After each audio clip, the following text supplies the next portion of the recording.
Hello everyone, welcome to student point academy.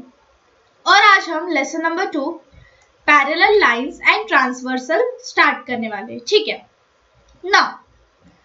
Parallel lines क्या होती है, सबसे पहले हम वो जानते थे। तो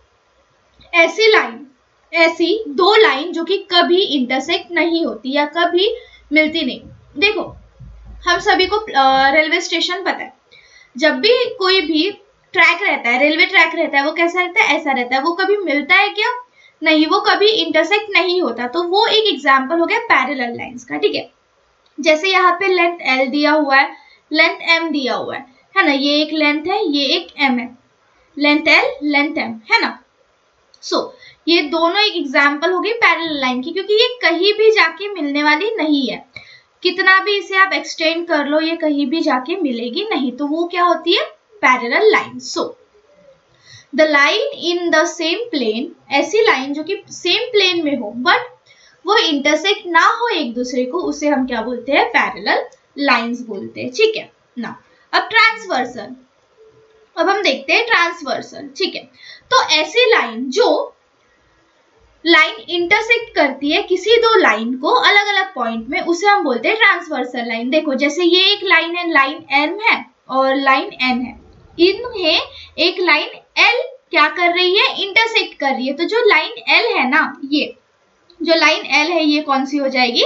ट्रांसवर्स हो जाएगी। ठीक है, ये कौन सी हो जाएगी? Transverse. So if a line intersect given two line in two distinct point, then that line is called a transversal, those of two lines. ठीक है ना। अब हम देखते हैं कुछ एंगल्स बनाता है ट्रांसवर्स लाइन, वो देखते हैं कि कैसे क्या एंगल्स रहते हैं उसके, है ना। तो सबसे पहले होता है करस्पॉन्डिंग एंगल, फिर होता है इंटीरियर एंगल। अब देखो, जो करस्पॉन्डिंग एंगल्स होते हैं ट्रांसवर्स पेयर ऑफ एंगल्स के, वो सेम डायरेक्शन में होते हैं, सेम आर्म्स में होते हैं और सेम साइड में होते हैं। सपोज ये करस्पॉन्डिंग एंगल्स हो गया, सेम साइड है, सेम डायरेक्शन है ना, और क्या है? सेम आर्म में। लाइक ये करस्पॉन्डिंग एंगल्स हो गए, ये करस्पॉन्डिंग एंगल्स हो गए। ठीक है, ये एक ट्रांसवर्स लाइन है तो ये इसकी करस्पॉन्डिंग एंगल्स हो गए, ये करस्पॉन्डिंग एंगल्स हो गए, ये करस्पॉन्डिंग एंगल्स हो गए, ये करस्पॉन्डिंग एंगल्स हो गए। ठीक है, यहाँ पे जो करस्पॉन्डिंग एंगल्स है वो कौन से हो गए? यहाँ पे जो करस्पॉन्डिंग एंगल्स थे वो सबसे पहले ये फिर ये फिर ये और फिर ये। ठीक है, अब इंटीरियर एंगल्स क्या होते हैं? A pair of angle which are on the same side. अब ऐसे एंगल जो कि सेम साइड में हो ट्रांसवर्सल के, and inside the given line is called, मतलब उनका जो साइड है वो भी सेम हो और जो लाइन हमें दी हुई है, लाइक ये ट्रांसवर्स लाइन है तो इसके इंटीरियर में हो या इसके इनसाइड हो। लाइक ये एक ट्रांसवर्स लाइन है तो ये एक इंटीरियर एंगल हो गया, ये एक इंटीरियर एंगल हो गया। ठीक है, ये हो जाता है हमारा इंटीरियर एंगल। ठीक है ना। अब अल्टरनेट एंगल्स कौन से होते हैं? देखो, सपोज ये एक लाइन है, यहाँ से ट्रांसवर्स है, तो ये हो गया अल्टरनेट एंगल्स, है ना। ये अपोजिट एंगल्स जो होते हैं वो होते हैं अल्टरनेट एंगल्स। ठीक है, ये एक्सटीरियर अल्टरनेट हो गया, ये इंटीरियर अल्टरनेट्स हो गया, ये इंटीरियर अल्टरनेट्स हो गया। ठीक है ना। अब हमें यहाँ पे क्या बोला है? क्वेश्चन दिया हुआ है। प्रैक्टिस से 2.1 में क्या क्वेश्चन दिया हुआ है? इन द एडजॉइनिंग फिगर, एक एडजॉइनिंग फिगर दिया हुआ है। Each angle is shown by a letter, हर एक एंगल लेटर से शो किया गया है।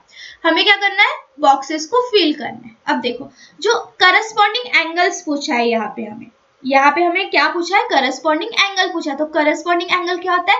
सेम आर्म में होता है, सेम साइड में होता है। तो P का करस्पॉन्डिंग एंगल सेम साइड में कौन सा है?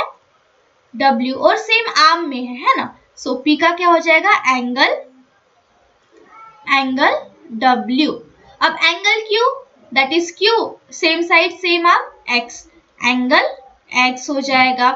फिर एंगल R, अब सेम साइड होना चाहिए, सेम आर्म में होना चाहिए, ठीक है। तो ये R का क्या हो जाएगा? Y, angle Y।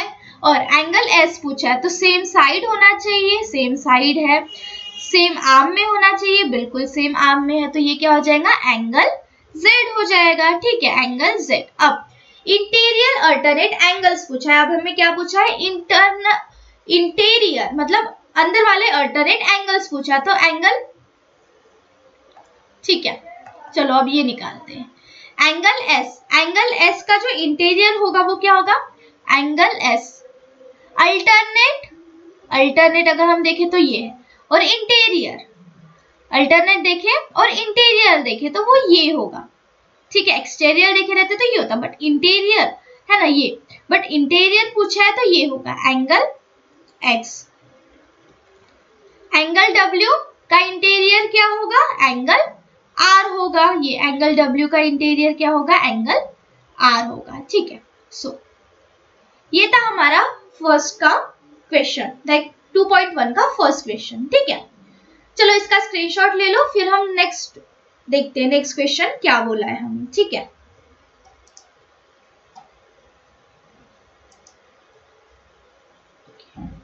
यहाँ पे हमें क्या बताना है, ऑब्जर्व करना है फिगर्स को और बताना है कि इंटीरियर अल्टरनेट एंगल्स कौन से होंगे, करस्पॉन्डिंग और इंटीरियर एंगल्स। ठीक है, तो सबसे पहले हम इंटीरियर अल्टरनेट एंगल्स निकालते हैं। सबसे पहले फर्स्ट अगर हम देखें, ये एक एंगल सी और ये एक angle E, so angle C and angle E. फिर अगर हम सेकेंड देखें तो एंगल बी, इंटीरियर अल्टरनेट पूछा है, एक्सटीरियर नहीं पूछा है, तो एंगल बी और एंगल एच। अगर एक्सटीरियर पूछा रहता या सिर्फ अल्टरनेट एंगल्स बोला रहता तो फिर ये पूरा आ जाता है ना, बट हमें इंटीरियर अल्टरनेट एंगल्स पूछा है तो बी सी ई एच। ठीक है, angle B and angle H. ठीक है, नाउ अब करस्पॉन्डिंग एंगल पूछा है। ठीक है, अब करस्पॉन्डिंग एंगल पूछा है तो चलो करस्पॉन्डिंग एंगल्स देखते हैं हम। करस्पॉन्डिंग एंगल सेम साइड में होना चाहिए, सेम आर्म में होना चाहिए, है ना। सो करस्पॉन्डिंग एंगल डी का करस्पॉन्ड कौन है, फर्स्ट एंगल डी का करस्पॉन्ड कौन है, एंगल डी एंड एंगल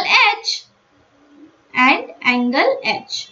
फिर second angle C and angle C and angle G, angle C and angle G. फिर थर्ड अगर हम देखें, third angle A and angle E, angle A and angle E. फिर fourth अगर हम देखें, angle B and angle F. ठीक है, एंड एंगल एफ। तो ये हो गए हमारे करस्पॉन्डिंग एंगल्स। ठीक है, अब हम इंटीरियर एंगल्स निकालते हैं। अब हम क्या निकालते हैं, इंटीरियर एंगल्स। ठीक है, सबसे पहले इसे हम क्लीन कर देते हैं। ठीक है, सबसे पहले इसे हम क्लीन कर देते हैं ताकि समझ जाए हमें ना। इंटीरियर एंगल्स अगर हमें देखना है तो क्या होगा, एक तो angle C, angle H, angle B और एंगल ई, है ना।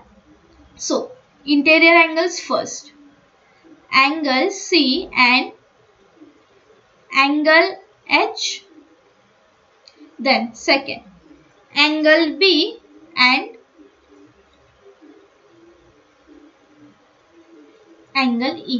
तो ये हुआ हमारा प्रैक्टिस से 2.1 का क्वेश्चन नंबर 1, क्वेश्चन नंबर 2। ठीक है, यहाँ पे हमारी प्रैक्टिस से 2.1 खत्म होता है। नेक्स्ट लेक्चर में हम प्रैक्टिस से 2.2 देखेंगे। ठीक है, तब तक के लिए पढ़ते रहिए और चैनल को सब्सक्राइब कर लो ताकि जब भी न्यू लेक्चर रिलीज हो या अपलोड हो तब आपको टाइम से नोटिफिकेशन मिल जाए। ठीक है।